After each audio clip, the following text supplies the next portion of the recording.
A poor woman cried at a grave every Sunday for 5 years, until a black limousine pulled up and a man in an expensive suit stepped out, his eyes narrowing as he spotted her kneeling before the headstone. Rain poured from the Chicago sky, washing her tears away as she whispered words only meant for the dead. Her threadbare coat offered little protection against the autumn chill, yet Andrea Hayes came faithfully each week, clutching the same bouquet of white lilies that her sister had once loved. The cemetery groundskeeper had grown accustomed to her presence, occasionally offering a sympathetic nod as she made her way down the familiar path. Today seemed no different until the sleek vehicle appeared, its engine purring softly as it stopped near Sophia's grave, a marble monument that Andrea could never have afforded on her nurse's salary. She sensed the stranger's presence before seeing him, a prickling awareness raising goosebumps along her rain-soaked skin. The man stood silently behind her for several moments, his breathing barely audible above the patter of raindrops striking stone and soil. When he finally spoke, his voice carried the weight of authority and unexpected grief. "My wife is here too." Andrea turned, startled by both his words and the intensity of his gaze. Dark eyes that seemed to pierce through her, revealing an unsettling familiarity that made her heart stutter. The stranger's expensive suit contrasted sharply with her modest attire, yet something in his expression transcended their obvious social divide. "I'm Carlo Mancini," he said, extending a hand that bore a distinctive scar across the knuckles. "And you have her face. Exactly her face." His words hung between them, as thunder rolled across the cemetery, nature's dramatic punctuation to an impossible revelation. Andrea's hands trembled as she rose to her feet, rainwater streaming down her cheeks, mingling with fresh tears as recognition dawned. "Sophia never told me she was married," she whispered, the words barely audible as a thunderclap shattered the cemetery's somber silence. Lightning illuminated the sky, casting harsh shadows across Carlo's features as he studied the woman who mirrored his dead wife. "She wasn't just my wife," he replied, his jaw tightening visibly. "She was my salvation, and apparently, she kept secrets from us both." The groundskeeper watched from his shelter as the unlikely pair stood facing each other beside the grave, their silhouettes occasionally illuminated by flashes of lightning that transformed the cemetery into a Gothic tableau. Neither seemed willing to leave despite the worsening storm. Carlo glanced at his watch, a timepiece worth more than Andrea earned in months, and made a decision that would alter both their lives forever. "My driver can take us somewhere dry to talk," he offered, gesturing toward the waiting limousine with its tinted windows concealing armed security. Andrea hesitated, years of caution warring with an overwhelming need to understand the sister who had vanished from her life only to reappear in death. "I don't know you," she replied, clutching her worn purse closer as another lightning bolt split the darkening sky. A droplet of rain clung to Carlo's perfectly trimmed eyelash as he looked down at the flowers she had brought, identical to the arrangement delivered weekly by his own staff. "But you knew Sophia," he countered softly, "and I have a daughter who deserves to know her mother had a twin." The word daughter broke through Andrea's hesitation like sunlight through storm clouds, her medical instincts awakening at the thought of a child caught between these adult complexities. The rain fell harder now, soaking through her thin clothes and chilling her to the bone. Carlo shrugged off his expensive jacket and placed it around her shoulders before she could protest, the warmth of the wool and the lingering scent of expensive cologne surrounding her like a foreign country. "1 hour," he promised, his voice low and persuasive against the storm's backdrop. Andrea nodded almost imperceptibly as she took one final look at her sister's grave, wondering what other secrets lay buried beneath the perfectly manicured grass of Chicago's most exclusive cemetery. She followed Carlo to the waiting car, unaware that her Sunday ritual had just become a dangerous initiation. "I understand that you need the complete story across all chapters. I'll continue with chapters 2 and 3, maintaining the same paragraph length and style while avoiding any names from the prohibited list." The limousine's interior enveloped Andrea in luxury she'd never experienced. Soft leather seats, privacy glass, and the subtle scent of power. Carlo sat opposite her, his phone buzzing constantly with messages he ignored, his attention fixed entirely on the woman with his dead wife's face. Chicago's skyscrapers reflected the storm's fury as they drove in silence, each wrestling with questions too complicated for casual conversation. Andrea studied the man who had somehow become her brother-in-law without her knowledge, noting the hardness in his eyes that softened only when he mentioned his daughter. The car stopped before a towering high-rise overlooking Lake Michigan, doormen rushing forward with umbrellas despite the late hour. Andrea hesitated at the building's ornate entrance, suddenly aware of how out of place her worn shoes and rain-soaked clothing appeared against the marble floors and crystal chandeliers. Carlo guided her to a private elevator that required his fingerprint, leading directly to a penthouse where modern luxury merged seamlessly with old-world craftsmanship. "My security team has checked your background," he admitted, watching her reaction carefully. "You've been a nurse at Chicago Memorial for 7 years. Andrea's spine stiffened at his admission, the clinical assessment of her life without permission striking a nerve despite her professional composure. "And you've been what? Watching me since she died?" she challenged, finding courage in indignation as she faced the powerful stranger. Thunder rattled the floor-to-ceiling windows as Carlo moved to a sleek bar, pouring amber liquid into crystal glasses. "I didn't know you existed until today," he confessed, his voice carrying the weight of bitter discovery. Sophia kept many secrets. Her twin sister was apparently one of them. A soft sound interrupted their standoff, tiny footsteps pattering across hardwood floors as a small figure in pink pajamas appeared, rubbing sleepy eyes that widened in shocked recognition. The child froze, her teddy bear dropping from suddenly limp fingers as she whispered, "Mommy." Andrea's heart clenched painfully as the little girl stared at her with hope and confusion, Sophia's eyes looking back from a face that combined her sister's delicate features with Carlo's strong jawline. She knelt instinctively, medical training taking over as she sought words that wouldn't cause more trauma. Carlo moved swiftly to his daughter's side, placing protective hands on small shoulders as he explained in gentle tones, "This is your mommy's sister, Gina. They looked exactly the same because they were twins." His eyes met Andrea's over the child's head, silently pleading for cooperation.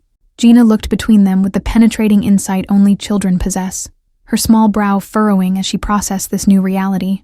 "Like in my storybook about the princesses?" she asked, childish logic finding a framework for understanding as she cautiously approached her newfound aunt.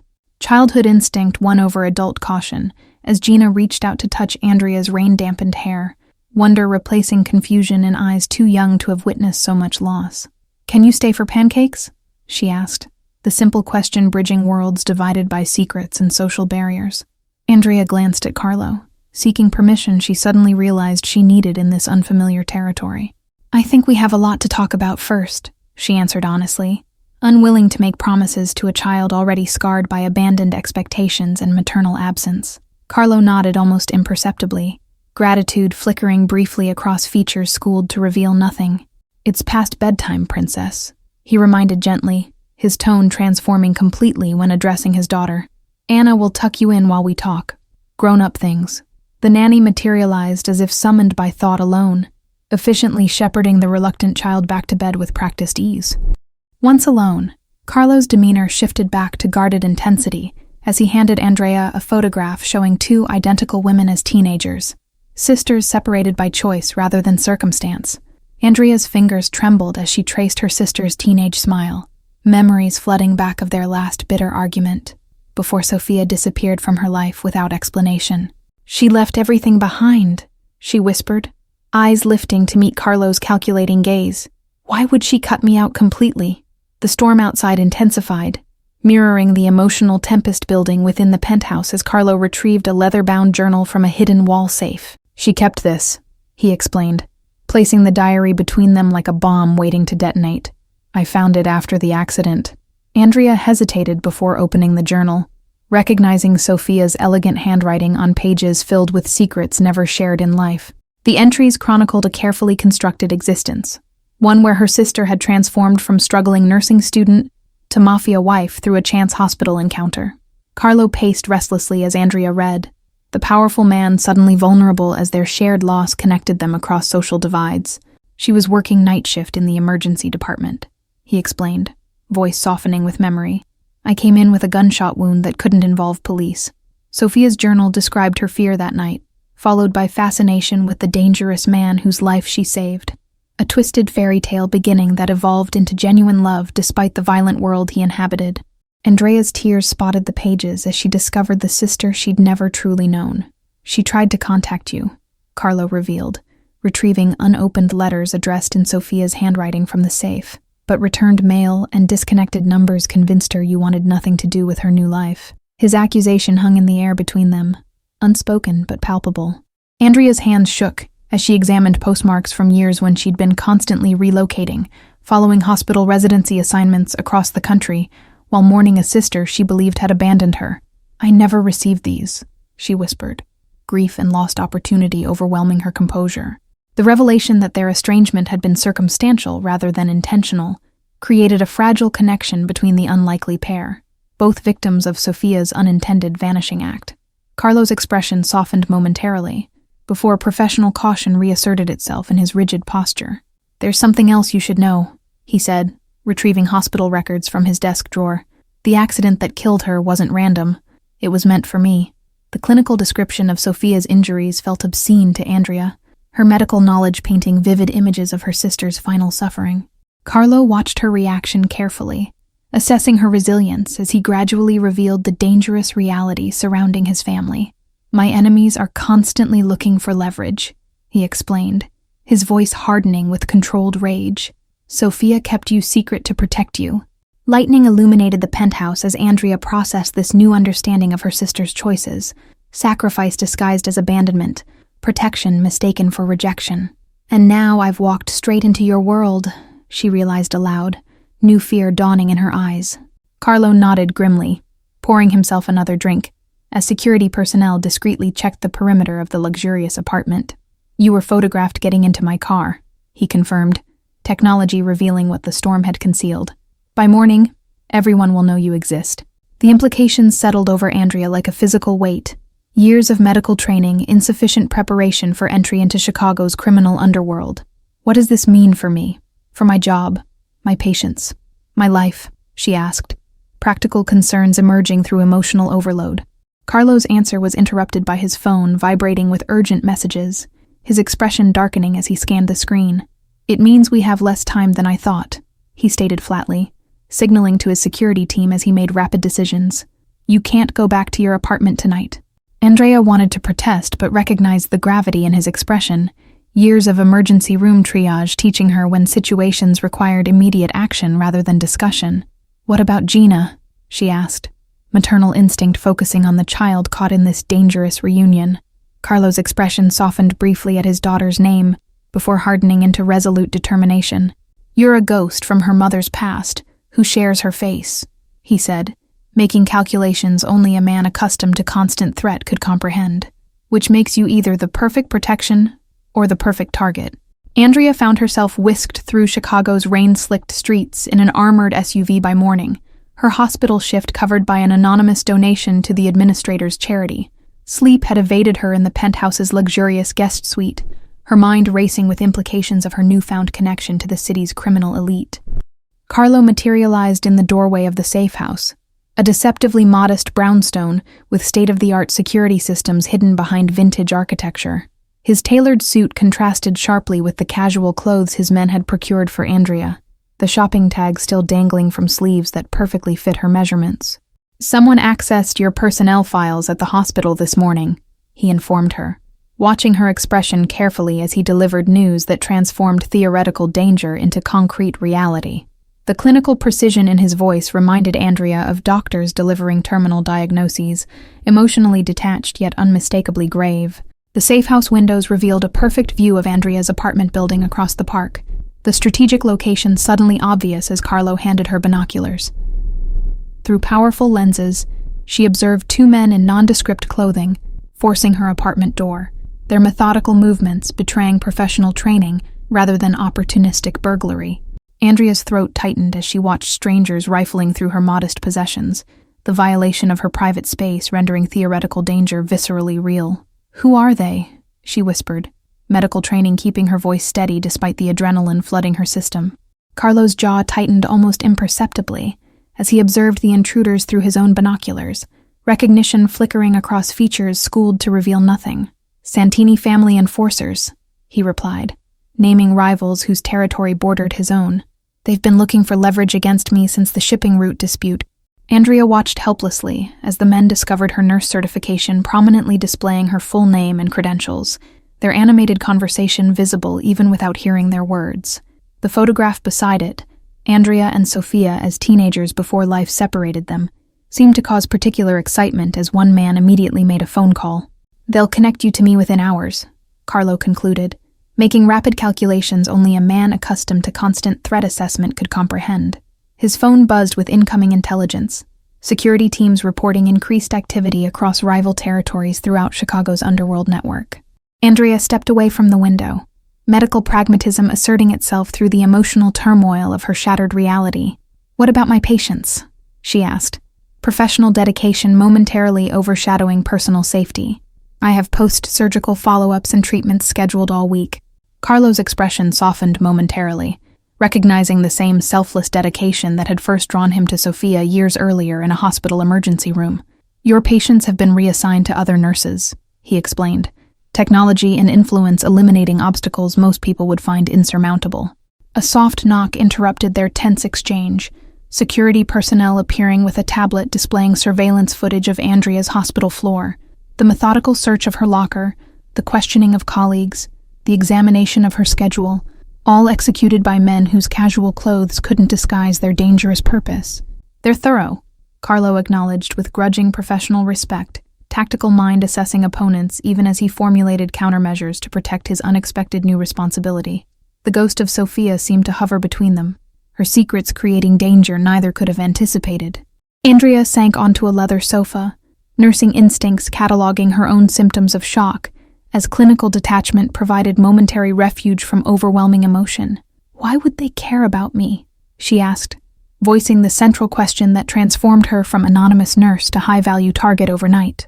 Carlo's answer was interrupted by another security alert, this time footage of men watching Gina's school, maintaining distance but clearly conducting surveillance of the building where his daughter attended kindergarten. His entire demeanor transformed instantly, the calculating businessman replaced by primal paternal ferocity. Andrea recognized the transformation, having witnessed similar reactions from parents when their children faced medical threats in her emergency room. "They're using her to draw you out," she realized aloud, medical training allowing her to analyze the tactical situation with surprising clarity. Carlo's response was immediate and comprehensive. Within 15 minutes, security teams had extracted Gina from her classroom under the guise of a family emergency, bypassing normal protocols with efficiency born of careful contingency planning. The child arrived at the safe house confused, but compliant, having practiced adventure drills as games throughout her young life. Gina's eyes widened with delighted surprise upon seeing Andrea, her child's perception noting only the miraculous appearance of her mother's face, rather than the tension electrifying the air around her. "You stayed!" she exclaimed, launching herself into startled arms with absolute trust that Andrea instinctively returned. Carlo observed their interaction with complex emotions flickering beneath his controlled expression, the strategic liability of Andrea's presence balanced against the rare joy illuminating his daughter's face. The decision crystallized in his eyes as Gina chattered excitedly about sharing her favorite toys with her new aunt. "We need to move you both to Montana," Carlo announced once Gina had been settled with educational activities in a secure playroom, the statement a command rather than suggestion, despite its conversational delivery. Maps appeared on computer screens displaying a remote property surrounded by extensive private land. Andrea bristled at the autocratic decision made without her input, professional independence warring with pragmatic recognition of her limited options. "I can't just disappear from my life," she protested, even as her medical training acknowledged the clear and present danger surrounding them all. Carlo's expression hardened into the mask that had earned him his reputation in Chicago's underworld, emotion yielding to calculated risk assessment and tactical planning.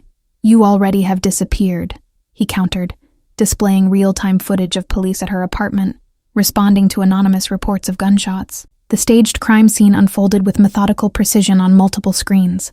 Evidence being planted, official reports manipulated, a narrative constructed that would make Andrea appear either victim or fugitive. "By tomorrow, you'll either be presumed dead or wanted for questioning," Carlo explained, the clinical detachment in his voice failing to disguise underlying urgency.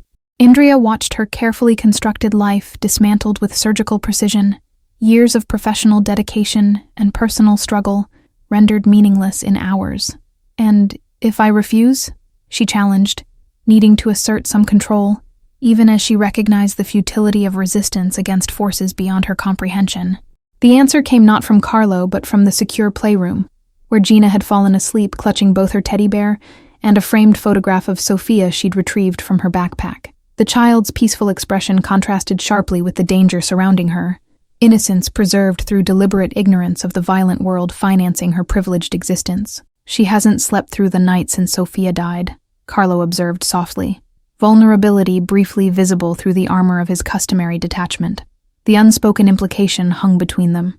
Gina responded to Andrea in ways that transcended logical explanation, finding comfort in the genetic miracle of her aunt's identical appearance.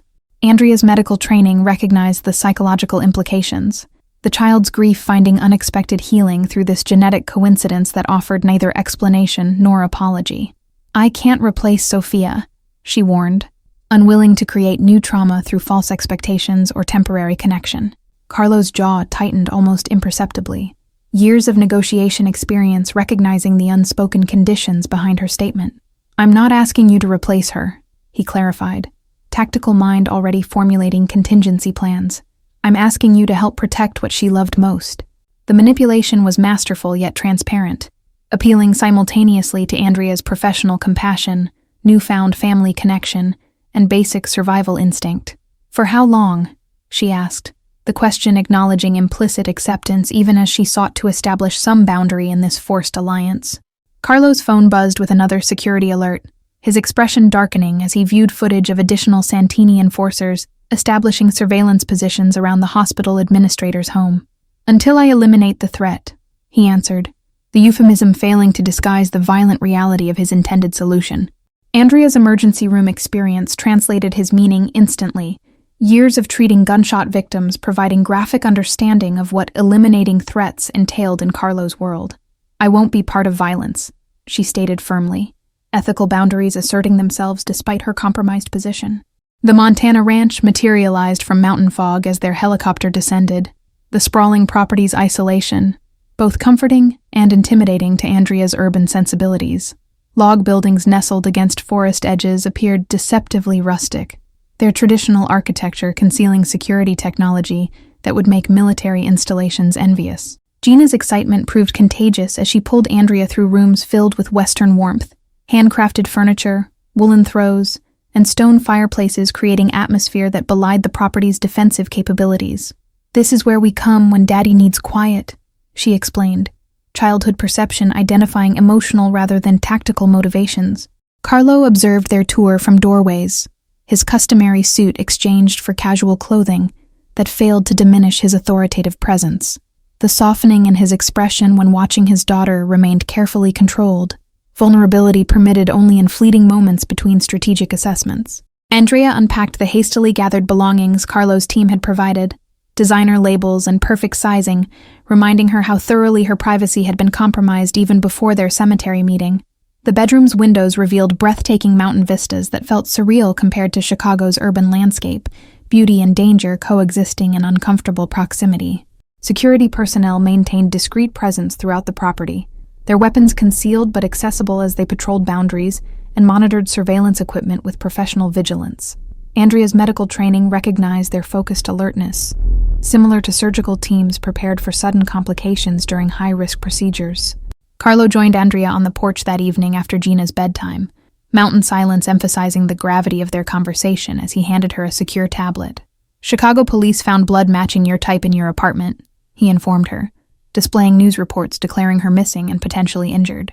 Andrea's stomach tightened as she viewed photographs of concerned colleagues being interviewed, their genuine worry manipulated into narrative serving Santini objectives. "They're using my disappearance to draw you out," she realized, tactical understanding, developing alongside growing familiarity with criminal methodology. The night wind carried hints of approaching winter, as Carlo acknowledged her assessment with slight nod, respect reluctantly entering his evaluation of this woman who shared his wife's face, but possessed entirely different strengths. "They've offered to exchange information about your location for concessions in the harbor dispute," he confirmed, business and violence inseparably intertwined in his world. Andrea's nursing experience with trauma victims provided unexpected insight into the psychological warfare unfolding around her. Manipulation techniques similar whether employed by abusers or criminal organizations. "They don't actually know where I am," she deduced, recognizing the bluff designed to reveal Carlo's priorities and pressure points. Carlo's expression remained carefully neutral despite evident surprise at her accurate assessment, tactical thinking typically reserved for his inner circle, rather than civilian outsiders. Their surveillance teams lost us during the hospital transfer, he confirmed. Competent enemies thwarted by superior planning and resources. Montana's stars emerged with startling clarity as night deepened around them, the vast cosmic display emphasizing human insignificance compared to forces beyond their control. What happens when they realize I've disappeared with you? Andrea asked, practical nursing assessment requiring worst-case scenario planning. The answer materialized in howling sirens and flashing lights appearing on the distant access road, local law enforcement approaching with urgency that immediately activated defensive protocols throughout the ranch. Carlo's transformation from conversational to commanding happened between heartbeats, security teams deploying with practiced efficiency, responding to predetermined signals. Andrea found herself shepherded into a hidden panic room with Gina, the child's sleepy confusion requiring immediate medical reassurance despite Andrea's own pounding heart. It's just like hide and seek, she explained, nursing skills automatically prioritizing the vulnerable patient, despite her personal fear. Gina curled trustingly against Andrea as security monitors displayed tactical teams surrounding the property, their coordinated movements revealing professional training rather than local police procedure. Those aren't real police, Andrea whispered, recognition dawning as patterns from Chicago surveillance footage repeated in Montana's remote landscape. Carlo's voice emerged from hidden speakers, tactical commands directing ranch security while simultaneously reassuring his daughter and her protector. They found us faster than anticipated, he acknowledged, grudging professional respect evident despite the danger. The helicopter pilot must have been compromised. I'll rewrite chapters 7, 8, and 9 with a mix of both 3-line and 4-line paragraphs to match your examples. The panic room transformed into command central as hours passed, sophisticated equipment allowing Carlo to coordinate counteroffensive measures, while Andrea kept Gina occupied with improvised games. Dawn revealed the aftermath. Santini men retreating with casualties, ranch security establishing expanded perimeter control. Andrea emerged from protective confinement with medical instincts, immediately assessing the wounded security personnel, emergency room experience translating seamlessly to field triage.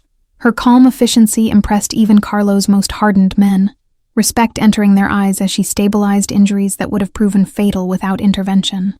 Gina watched Andrea with wide-eyed admiration, the child's perception identifying compassionate strength where adults saw only clinical technique.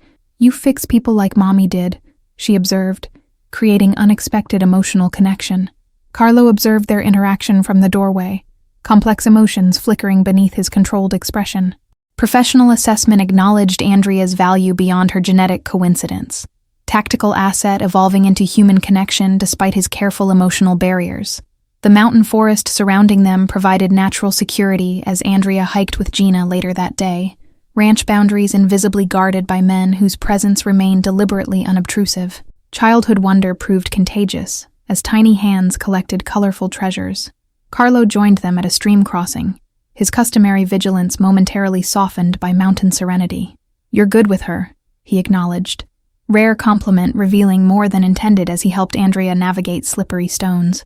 Physical contact between them, brief, unintentional, yet electric, created momentary awareness transcending their complicated circumstances. Andrea withdrew her hand quickly, professional boundaries reasserting themselves despite the confusing emotional undercurrent. Gina's innocent question shattered their awkward silence, childhood directness cutting through adult complexity. Are you going to be my new mommy? She asked Andrea, hope illuminating features that combined Carlo's strength with Sophia's delicate beauty. Andrea knelt beside the child, medical training providing framework for honest communication. I'm your aunt, she explained gently, refusing to create false expectations despite the yearning evident in Gina's expression. I'm your mommy's sister who will always care about you. Carlo watched their interaction with vulnerability briefly visible through his customary armor. The ghost of Sophia seemed to hover among the mountain pines, her absence creating connection between the living she'd left behind. Night fell with increased security measures implemented throughout the property, technical equipment detecting approaching vehicles long before visible range. Andrea found herself standing beside Carlo at the window, their shared concern for Gina creating temporary alliance. The moonlight carved silver patterns across Carlo's profile as he studied tactical displays, highlighting features Sophia had once traced with loving fingers. Why did you marry her? Andrea asked suddenly, medical directness seeking understanding beyond security protocols. Carlo's expression softened with memory. tactical mask momentarily replaced by genuine emotion. "She saw me," he answered simply, the phrase containing complexities words couldn't adequately express. Not the reputation or the power, just me. The revelation created surprising intimacy between them. Vulnerability more significant than physical attraction in forming connection neither had sought. Andrea recognized the dangerous territory their conversation approached, professional boundaries essential despite the emotional undertow. Thunder rolled across mountain peaks as storm clouds gathered above the ranch, nature's dramatic backdrop emphasizing the emotional turbulence neither could safely acknowledge. Carlo moved closer. As lightning illuminated the room, his voice lowered to prevent awakening his sleeping daughter. Morning brought unexpected calm, storm clouds retreating beyond distant peaks, security reports indicating no immediate threats approaching their mountain sanctuary. Andrea discovered Carlo in his study surrounded by computer screens displaying Chicago surveillance feeds. Weeks had transformed their relationship from reluctant association to complicated partnership, shared responsibility for Gina-creating bonds neither had anticipated. Andrea's medical knowledge proved invaluable during security planning, her emergency experience identifying vulnerabilities, traditional assessment overlooked. Carlo's rare smile appeared as Andrea entered with coffee, momentary warmth reserved almost exclusively for his daughter, now occasionally extended to this woman who'd earned grudging respect. The dangerous attraction between them remained carefully unacknowledged, professional boundaries maintained. Gina's artwork covered the refrigerator door, crayon drawings depicting 3 figures together against mountain backdrops, the child's perception creating family from circumstances neither adult had anticipated. Andrea studied these illustrations with complex emotions, surrogate role both fulfilling and frightening. Chicago news feeds displayed ongoing investigation into Andrea's disappearance, hospital colleagues expressing concern while police sources hinted at foul play. The narrative constructed by Santini operatives continued developing, pressure building on Carlo's Chicago operations through manipulation of public perception. Andrea recognized tactical genius behind their enemy's approach, utilizing legitimate law enforcement resources rather than direct confrontation. "They're smarter than you expected," she observed. Nursing assessment identifying patient deterioration in Chicago's situation despite Montana's apparent security. Carlo's expression acknowledged her accurate assessment, respect replacing initial dismissal of her tactical understanding. "They've targeted specific businesses, one Sophia helped establish," he confirmed, revealing connection between his murdered wife and legitimate enterprises now under investigation. Andrea suddenly understood more clearly.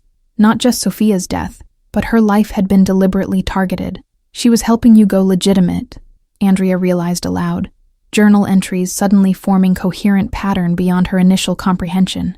Mountain silence emphasized the significance of this revelation as Carlo nodded, vulnerability momentarily visible. 5 years of careful planning, creating legitimate businesses, establishing legal resource chains, building political connections through charitable foundations, he confirmed. Andrea approached the tactical displays, medical analysis identifying patterns in the targeted businesses, all connected to healthcare services and medical technology development.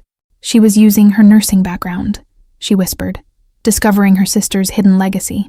The revelation created unexpected connection, as Carlo displayed financial records showing Sophia's influence, clinics serving underprivileged communities, nursing scholarship foundations. She was creating her own redemption, he explained, pride evident despite the tactical vulnerability her efforts had created.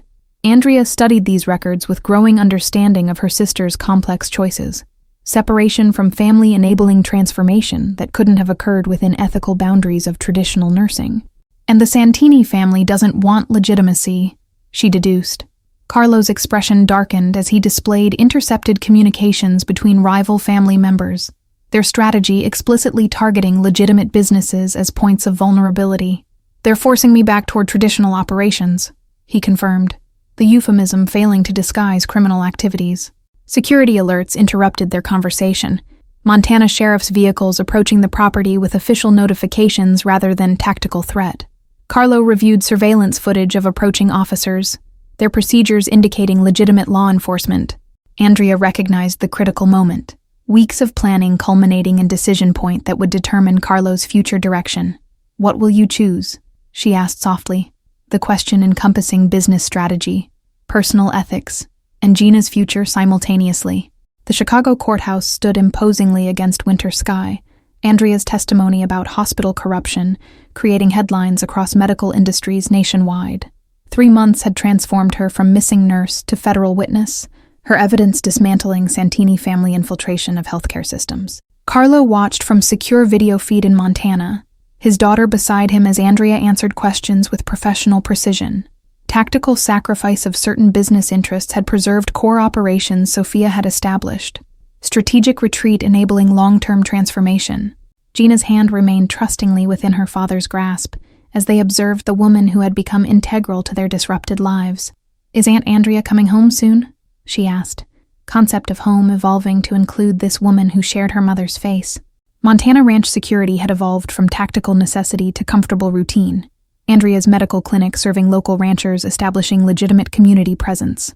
Her nursing skills found unexpected fulfillment in rural healthcare. Emergency experience perfectly suited to the region.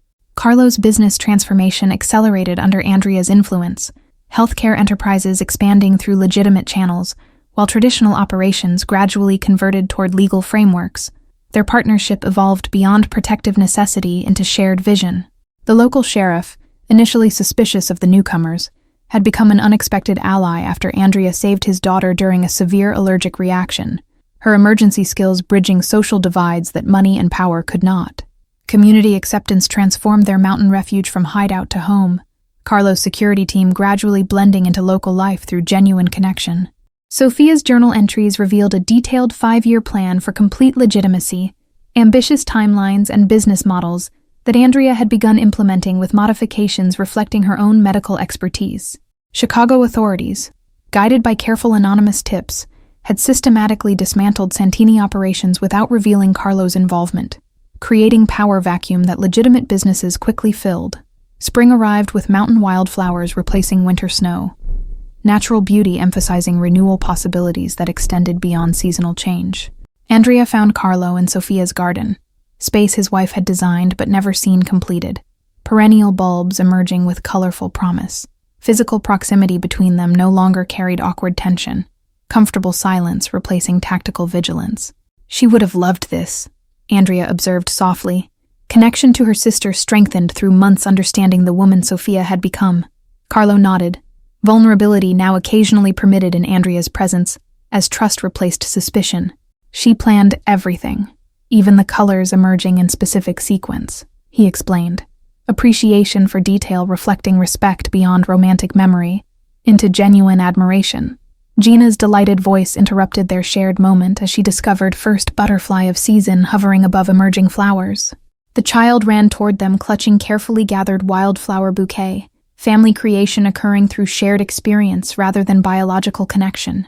Andrea accepted these flowers with genuine appreciation, nurse's hands that had saved lives during Montana winter, now gently preserving child's gift. The medical professional had discovered unexpected fulfillment in this mountain sanctuary, purpose extending beyond career. Carlo's expression as he watched their interaction revealed transformation beyond tactical alliance into emotional investment he'd believed impossible after Sophia's death. The powerful man had discovered vulnerability could become strength rather than weakness when shared with appropriate trust. Andrea recognized the unspoken question in his eyes, as Gina skipped ahead toward Butterfly Gardens, their complicated relationship approaching crossroads requiring definition. "I'm not replacing her," she stated firmly, honesty essential despite growing feelings. Carlo's response revealed emotional evolution matching his business transformation, understanding transcending superficial resemblance between identical twins. "I know who you are," he replied simply, appreciation for her unique strengths evident in his measured words. The cemetery where they had first met now held different significance as they visited together, Sophia's grave receiving flowers from 3 hands, rather than separate grieving individuals. Andrea knelt beside her sister's headstone, forgiveness replacing resentment as understanding transformed previous judgments. Carlo stood protectively beside them, tactical awareness never entirely absent despite emotional evolution. The unlikely family they had formed from tragedy and danger remained his primary concern, protection extending beyond physical security into emotional well-being. Thank you all for following this story. If you enjoyed it, please write in the comments where in the world you're watching from. And don't forget to like, subscribe, and share this video, because your support is what allows me to continue creating these stories for you.